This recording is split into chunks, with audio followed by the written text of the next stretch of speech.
বড়োদেরকে প্রণাম আর ছোটোদেরকে অনেক অনেক ভালোবাসা। বাপ্পা স্বাগতা লাইফস্টাইল নতুন আরেকটি ব্লগে। কেমন আছো তোমরা সবাই? আজ হচ্ছে শনিবার, ঘড়ির সময় এখন 8টা 20। আমার ছেলে স্কুলে যাওয়ার জন্য ব্যস্ত হয়ে গেছে। স্কুলে যাবে 8:30টায়, ও রেডি হয়ে বসে আছে 8টা 20 কিংবা 8:15 অনেক আগেই। স্কুলে যেতে এত ভালোবাসে। ঘুম থেকে উঠে গেছে আজকে 7টা বাজে। তো 7টা বাজে উঠে স্নান করে খেয়ে দিয়ে কখন থেকে বসে আছে। স্কুলের টাইম আর হচ্ছে না, বারবার ঘড়ি দেখছে আর একটু মোবাইল দেখছে। কোন মিউজিক করবা তুমি আজকে? সকাতরেটা ম্যাম বলছো তো সবাইকে করতে। আর সকাতরে গান কার লেখা? রবীন্দ্রনাথ ঠাকুর। রবীন্দ্রনাথ ঠাকুরের, মানে রবীন্দ্রসঙ্গীত সখাতরে। আর ফুলে ফুলে ঢলে ঢলে ফুলে ফুলে আমি আমার ভালো লাগছে এর জন্য করি। সখাতরেটা করতেই হবে স্কুল থেকে। আর ফুলে ফুলে ওর ভালো লাগবে, ও করবে। দুটো গান করবে আজকে নাকি? আজকে তো শনিবার, ক্লাস নেই, তো গান করবে। সুন্দর করে করো, ঠিক আছে? চলো তাহলে ওকে দিয়ে আসি। ওর বাবা আজকে নেই, ওর কাকাই দিয়ে আসবে, ঠিক আছে?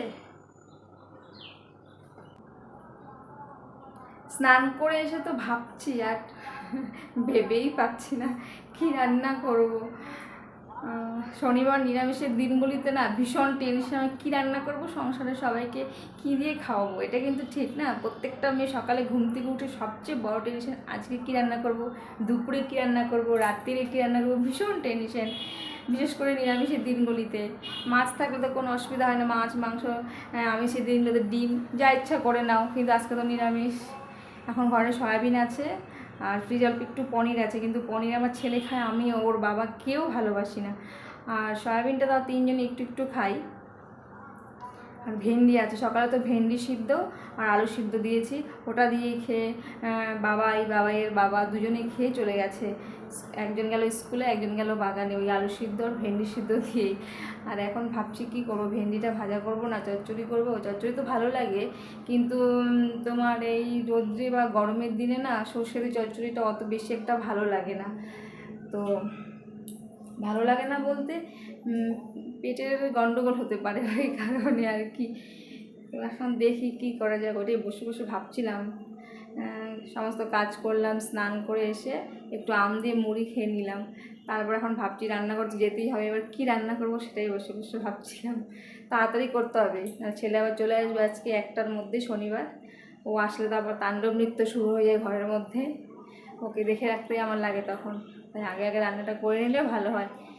এখন যাবো রান্না করতে। রোদও উঠেছে গো, গরম আর ছাড়ছে না। শ্রাবণ মাস, শ্রাবণের গরম সবচেয়ে বেশি গরম। বৃষ্টি হয় মাঝে মধ্যে, কালকে দুপুরে একটু হয়েছিল, আজকে তো আর হলোই না। স্নান করে এসেও ঘেমে যাচ্ছি, এত গরম। চলো, এখন সবজি কাটা হয় নাই। স্নান করে এসে আম দিয়ে মুড়ি খেয়ে বসেছিলাম অনেকক্ষণ, ইচ্ছেই করছিল না কিছু করতে। তাহলে ভাবলাম না, এবার যাই, দেখি এখন কি করি। সবজিটাগুলো কেটে নিয়ে আগে ফটাফট, তারপর 2 গ্যাসে বসিয়ে দিব, ফটাফট রান্না করে নেব। চলো কাজ সেরে নিই, গল্প করলে তো আর হবে না, নাহলে কাজ পড়ে থাকবে। তাড়াতাড়ি কাজ করে নিলেই ভালো। কাজ ফেলে রাখলে না আমার টেনশন হয়। কাজ করে নিয়ে বসে থাকবো ভালো লাগে, কাজ ফেলে রেখে বসে থাকতে ঘুমোতে আমার বিশাল টেনশন, ঘুমটাও ভালোভাবে আসে না। রাত্রি তো আমি রান্নাঘরে সব কাজ করে রাখি, রাত্রি আমার সব পরিষ্কার হয়ে রান্নাঘর। সকালে আর রান্নাঘরে আমার কোনো কাজ থাকে না, শুধু রান্নাঘরটা ঝাড়ু দিয়ে মুছে নিলেই হয়ে যায় পরিষ্কার। তারপর ছেলে স্কুলে যাওয়ার পরও এখন একদম রান্নাঘর সব পরিষ্কার করেই রেখেছি, কোনো কাজ নেই রান্নাঘরে। সবজি কাটবো আর রান্না বসাবো। ঠিক আছে, চলো, অনেকক্ষণ থেকে বক করছি, থাকবো, সঙ্গে থাকি। জানো তো, আমার কাছে আমার রান্নাঘর আর রান্না করাটা খুব একটা ভালোবাসার জায়গা বলতে পারো। আমার রান্না করতে বরাবরই ভালো লাগে। আমি যখন অনেক ছোট ছিলাম, ধরো ক্লাস 6-7-এ পড়তাম, তখন থেকেই আমার রান্না করতে ভীষণ ভালো লাগতো। আমার বাবার বাড়িতে তখন গ্যাস ছিল না, তো তো আমি সেই খড়ির উনুনেই রান্না করতাম, হাতে মশলা বেটে। আমার রান্না করতে এত ভালো লাগতো, আর আমার শুধু মনে মনে ভাবতাম আমি এত ভালো করে রান্না করব যাতে সবাই বলে খুব ভালো হয়েছে। ওই যে আমার মনে ওই চিন্তাটা সবসময় থাকতো, মানে মন থেকে ভালোবেসে যত্ন করে আমি রান্না করতাম, সবার কাছ থেকে প্রশংসা পাওয়ার জন্য, সবার কাছ থেকে ভালোবাসাটা পাওয়ার জন্য। যখন সবাই বলতো না, বিশেষ করে আমার বাবা আমার রান্না খেতে খুব ভালোবাসতো, যখন আমার বাবা বলতো না খুব ভালো হয়েছে রান্না, তখন এত ভালো লাগতো। ঠিক তেমনিও শ্বশুরবাড়িতে এসে আমি রান্নাটাকে খুব যত্ন করে করি, আর আমার রান্না করতে ভীষণ ভালো লাগে। তুই যদি পড়ে যাস, পড়ে যাবি, আমি ঝুলাবো আরো। দোল দোল দুলনি রাঙা মাথায় চিরনি, পড়ে যাবি না?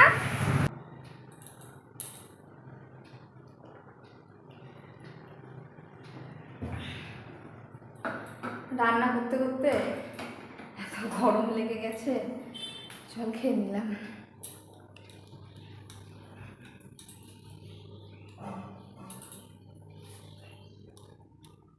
সাড়ে 12টা বেজে গেছে, বাবার আসারও সময় হয়ে গেছে।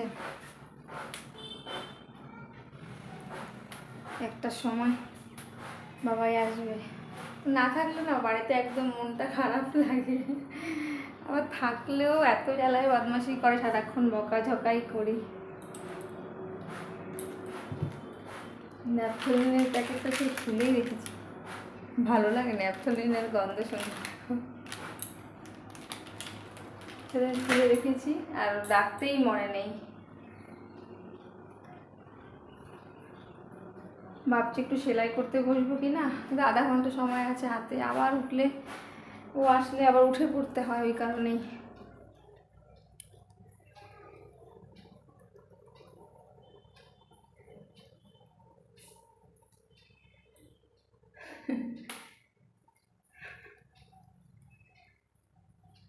দেখে আসলাম ঠাকুরের ধূপকাঠি আছে নাকি, নাহলে বিকালে নিয়ে চলে আসবো সন্ধ্যার আগে আগে।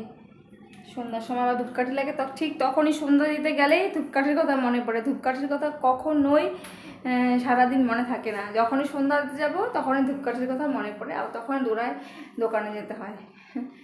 চলো ছুটো এবার ধূপকাঠি আনতে, দেখে নিলাম ওই কারণেই।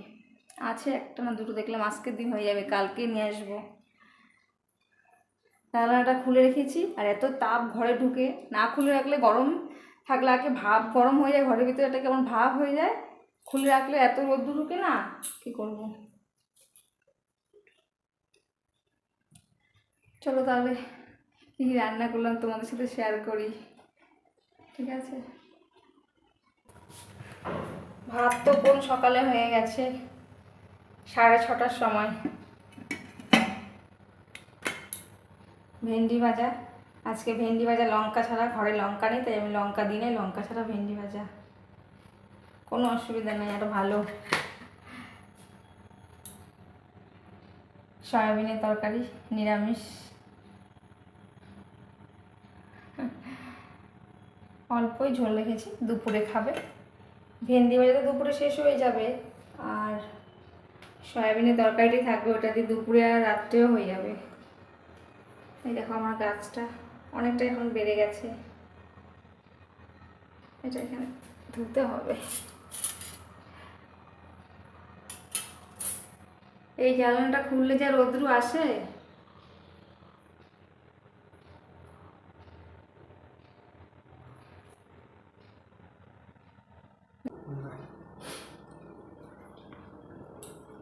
আমাকে তো বলতে পারতাম, আমি বানাই নিতাম। এত চায়ের নেশা থাকলে এরকমই হয়, একা একা চা বানায় খাইবার নিয়ে দুবার, 4টার সময় একবার, এখন একবার। ওই দেখো চা বানাচ্ছে, এই মুখটা দুঃখ দুঃখ কেন।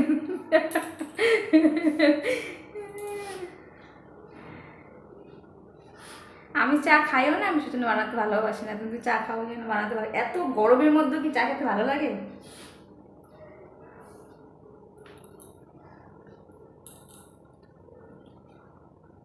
কি কি বাজার নিয়ে আসছো?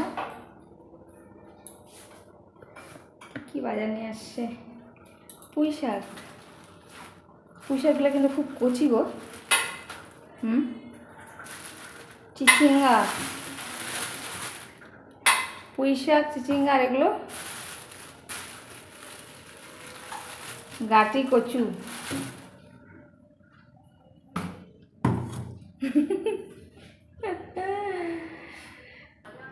দাড়িগুলো কবে কাটবা? হ্যাঁ, কাটবা না?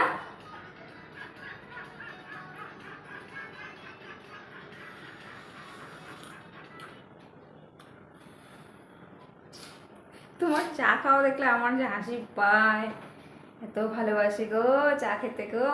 আর চিনি কই? এই যে চিনি। চিনি হ্যাঁ, আর মিষ্টি।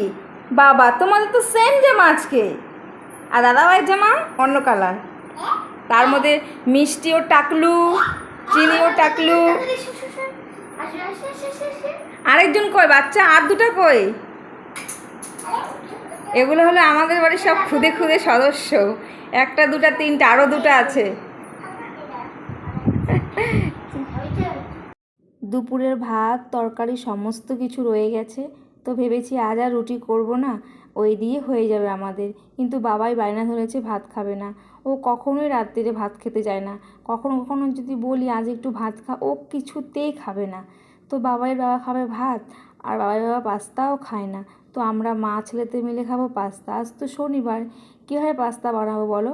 তা ওই পাস্তা মশলা আর একটু সস দিয়ে কোনো রকম বানিয়ে নিলাম, তবে বিশ্বাস করো খেতে ভালো হয়েছিল। চলো তাহলে আজকের ব্লগটা এখানেই শেষ করছি। ব্লগটা যদি ভালো লেগে থাকে একটা লাইক করে দিও, আর কেমন লাগলো অবশ্যই কমেন্ট করে জানিও।